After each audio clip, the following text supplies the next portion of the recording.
Good morning, dear students. In today's class, what we are going to learn? We are going to learn, we are going to revise the first chapter, second chapter, and poem, which will come for your PT exam. We'll just summarize all these three chapters so you will come to know in short form. Okay, so which is your first chapter? That is the Golden Touch. So, what is the story of this golden touch? There was a king called Midas. He was very rich and he loved to collect gold. But then too, as he loved his gold, more than gold, he loved his little daughter. More than anything, he loved his little daughter. So he kept all his gold in one dark room in his palace. So daily he used to go there, he used to see all his gold, he used to become happy, and he used to sit hours together to just looking at the gold. But he was not happy, and he was not knowing also that how much gold he was having, because he never counted. But then too, still he was not happy. He want more. He want more gold. So one day what happened? A stranger arrived there. In that dark room, a stranger arrived. So what he asked? Midas, you must be a happy man because you have a lot of gold. Then what Midas did? Midas didn't stop, like he didn't think that who is this man and all. But he replied, no, I'm not happy with having only this much gold. I want more, he said. Then what the stranger asked? Then how much gold do you need to be happy? He asked. How much gold you want to become happy? Then what Midas replied for that? I wish that whatever I am going to touch, that everything should turn into gold. Then I'll be happy, he said.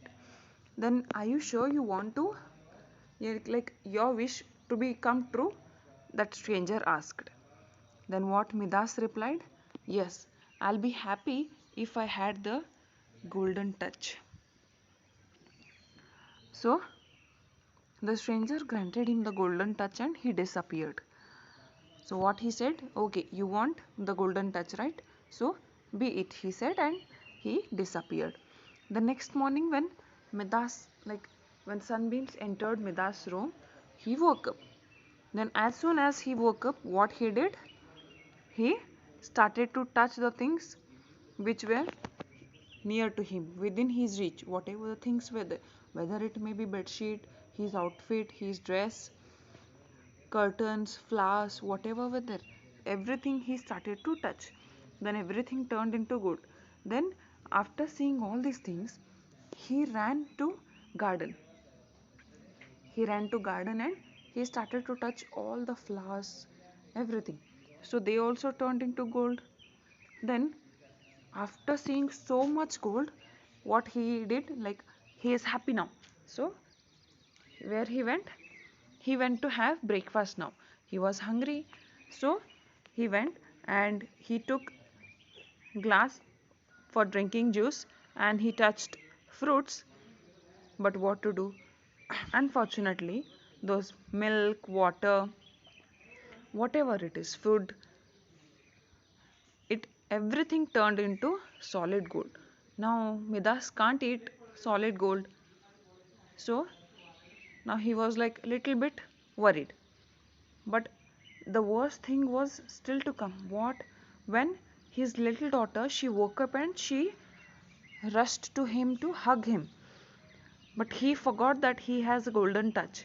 He also rushed to hug him and hug her, and then his little daughter also turned into a golden statue.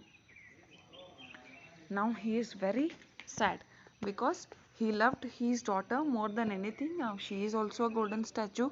So he he was like very sad. So he sat one in one corner, and then that again the stranger came. What happened? Now you are having so much gold, then too you are not happy? He asked. Then he said, no, I don't want anything, like I don't want this gold. You take this, whatever you have given me the golden touch, you please take this back and give me my daughter back, he asked. Okay, then that stranger also feel bad, and what he said, okay, then go to the river which is flowing nearby your palace and bring some water from there and just sprinkle it on, like whatever you have turned into gold, sprinkle it on everything, he said. Then he what he did, he rushed to fill the jug with river water, and after, like when he was filling the water, his dress and that jug, everything started to become in a normal state. After that, he poured that water on his daughter, then she smiled and she hugged him. So soon after that, where he went, soon after that he went to garden, and he poured that water on roses and everything, whatever he turned into gold, no, on all those things he poured water, and he brought them in their original form. Okay, so now he is a noble and wise king. He understood that, and he learned that gold was not everything, gold was not most precious thing in the world. So this is first story. Now second one. What is the second chapter? The fortunate peddler. So 100 years ago, a peddler lived in Norfolk in England. So he used to do, he used to sell things from one place to another, and he used to earn money. One day he called his wife outside, and what he said, last night I had a dream, and it's strange that from last week I am getting the same dream. Then what his wife asked, then what did you dream? In dream, what you saw? She asked. Then what he replied, I heard in dream, I heard a voice, that every time that voice repeated the same, that if you stand on the London Bridge, you'll hear good news. So at first the peddler did not bother to go to London, because he has to walk, like he has to walk very long, and he has to sleep under trees and all. So he didn't bother. But when dream persisted means when the dream continues for the next week also, now he is very upset. Then he decided to go to London, because otherwise he'll not have peace in his life, he said. So he packed few things like food and money and all, and he started to move towards London. So he walked all the way to London, and he reached London Bridge. But London Bridge was a busy place. He was having one side he was having hopes, and one side he was having shops. So daily he used to stand on that London Bridge, but nobody came to him and spoke something. So he felt like a fool. Why daily I'll come and stand here? I'm not getting any good news here. So, but then too he waited with hope. But one day what happened? He had like, he finished all his food also, and money also finished. Now what he is going to do there? He don't have anything to sell also. So he thought that now I should go home back. That time only one shopkeeper enquired. He came outside, and he asked, can you please tell me what you are doing here? Daily I'll see you. You will not buy anything also, and you are not selling anything. Then why you are standing every day here?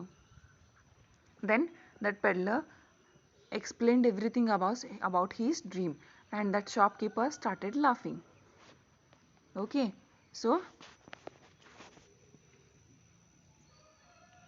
never believe in dreams, he said. I too keep having dream. The voice in the dream insists that I must go to place called Norfolk. So what he said, that shopkeeper, even I too had a dream. In my dream, one voice I used to hear, what it used to say, you should go to Norfolk. There you will get a peddler's house. In his garden there is an oak tree, and under that oak tree you have to dig, and you will get a treasure. So these all things are nonsense. Okay, now go to your home, he said.